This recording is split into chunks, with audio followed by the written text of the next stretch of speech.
In our modern era of warfare, there are several set tactics that militaries use when engaging an enemy force.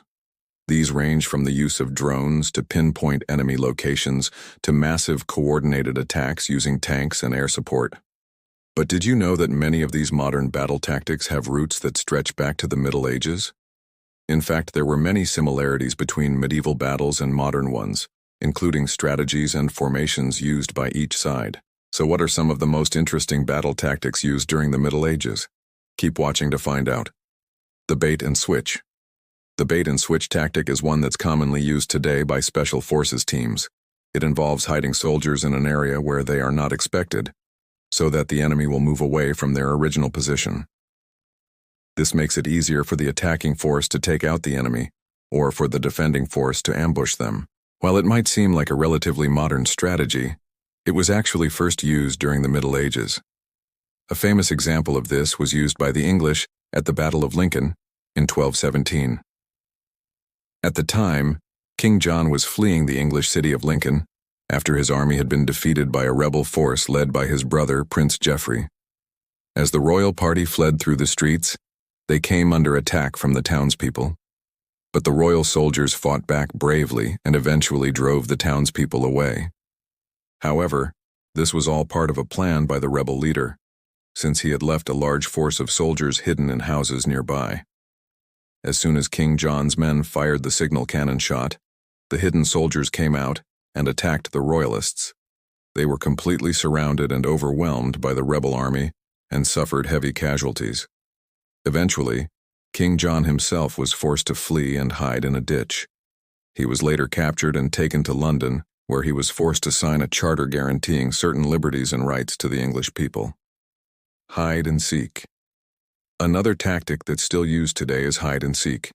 This is when the attacker hides and waits for the enemy to come to them. It's a very effective way to fight because it allows the defender to choose the time and place of the battle, and it was often used by medieval armies. One of the most famous examples of this was the Battle of Hastings in 1066. At the time, the English king, Harold Godwinson, was trying to defend his kingdom from a Norman invasion led by William the Conqueror. The battle took place near Hastings in southern England, and despite being outnumbered, the English were able to defeat the Normans. They achieved this by using guerrilla tactics, hiding in the woods and attacking the Normans when they were vulnerable. Pincer movement. The pincer movement is another tactic that's used today, often by special forces teams. It involves surrounding the enemy on two sides and then attacking them from both directions. This makes it difficult for the enemy to escape or fight back, and it's usually very effective. Medieval armies used it with great success. In fact, it was a common tactic at the Battle of Bouvines in 1214. The battle took place in northern France between the English and French armies. The English were led by King John and the French by King Philip II. The English were again outnumbered but used clever tactics to defeat the French. They used a pincer movement with two of their allies, the Flemish and the French, attacking the English from either side. This made it impossible for the French to escape, and they were eventually defeated. Hit and run. Another tactic that's still used today is hit and run. This is where a force quickly attacks an enemy and then runs away before the enemy can respond. This is often used by light infantry or irregular forces, but it was also used by medieval armies. In fact, it was one of the most common tactics used during the 100 Years' War between England and France from 1337 to 1453. The war was fought over control of the French throne, and although the English were outnumbered, they were able to win many battles by using hit-and-run tactics. This was made possible by the introduction of longbowmen. Longbowmen were English soldiers who fought using a type of bow that was much longer than the short bows used by most other armies. This gave them a significant advantage in battle, since they could shoot arrows further and more accurately than any other soldiers. The English used longbowmen in hit-and-run attacks, shooting arrows at the French and then retreating before the French could return fire. This tactic was highly effective, and the English were able to win many battles by using it. Feigned retreat. A feigned retreat is when a force pretends to be retreating but in reality is planning to attack the enemy. It's a very effective way to lure the enemy into a trap and then attack them. It's a tactic that's still used today by military forces around the world, and it has its roots in medieval warfare. For instance, the Mongols were masters of the feigned retreat. They would pretend to be fleeing from the enemy, but in reality, they would lure the enemy into a trap and then attack them.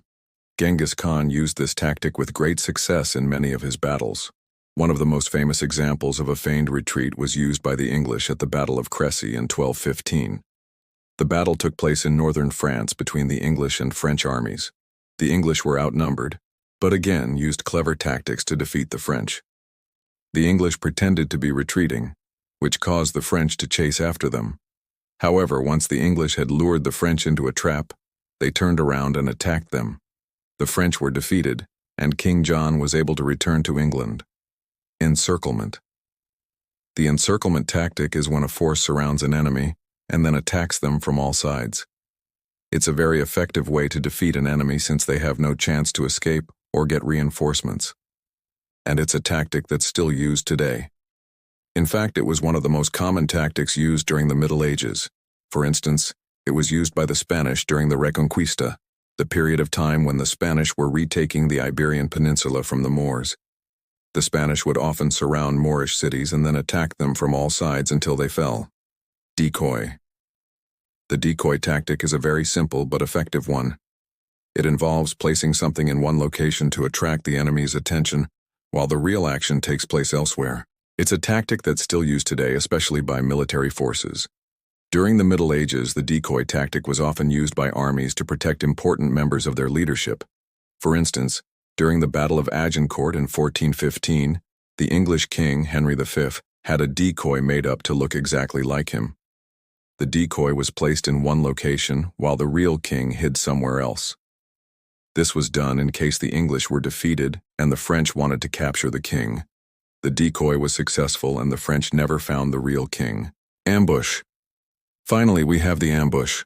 An ambush is when a force attacks an enemy from a place of concealment. It's a very effective way to fight since the attacker has the element of surprise. Ambushes are still used today, especially by military forces. In fact, they're one of the oldest and most common tactics used throughout history. During the Middle Ages, ambushes were often carried out by groups of soldiers who were hiding in the woods or behind hills. They would wait for their enemy to pass by and then attack them. Ambushes were very effective and the medieval armies used them often. Did you know? There are many different types of medieval armor, but the most common type was the mail shirt. Mail shirts were made up of small metal rings that were all linked together. This made them very flexible and allowed the wearer to move around easily. They were also very protective since the rings could deflect the blows of swords and arrows. What do you think about the medieval battle tactics mentioned above? Did you find them interesting or useful? Let us know your thoughts in the comments section below. Make sure to give this video a like and share it with others if you enjoyed watching it. Don't forget to subscribe for more exciting content like this. Thanks for watching, and see you next time.